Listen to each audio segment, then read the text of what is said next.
মাধ্যমিক পরীক্ষার প্রথম দিনই বড়সড় দুর্ঘটনার আশঙ্কা তৈরি হলো কোচবিহারের তুফানগঞ্জে। সোমবার সকালে নাককাটি গাছ উচ্চতর মাধ্যমিক বিদ্যালয়ে পরীক্ষার সময় হঠাৎই একটি গ্যাস সিলিন্ডারে বিস্ফোরণ ঘটে। বিকট শব্দে আতঙ্কিত হয়ে পড়েন পড়ুয়া, শিক্ষক, অভিভাবকেরা। জানা গিয়েছে, সোমবার ওই স্কুলে মিড ডে মিলের রান্না হচ্ছিল। আচমকা গ্যাসের পাইপ লিক করে এবং তা থেকেই আগুন লেগে যায়। মুহূর্তের মধ্যেই আগুনের গ্রাসে চলে যায় গোটা সিলিন্ডার। কোনো ক্রমে সিলিন্ডারটি রান্নাঘর থেকে বের করে আনা হয়, যাতে প্রত্যেক পরীক্ষার্থী সুরক্ষিত থাকে। তাই স্কুলের মাঠে সিলিন্ডারটিকে নিয়ে আসা হয়। তবে তার কিছুক্ষণের মধ্যেই বিকট শব্দ করে গ্যাস সিলিন্ডারটি ফেটে যায়। কেঁপে ওঠে স্কুল চত্বর সহ গোটা এলাকা।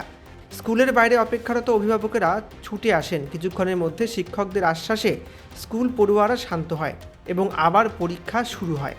এই ঘটনার খবর পৌঁছায় মধ্যশিক্ষা পর্ষদে। স্কুল কর্তৃপক্ষের সঙ্গে ইতিমধ্যেই কথা বলেছেন আধিকারিকেরা।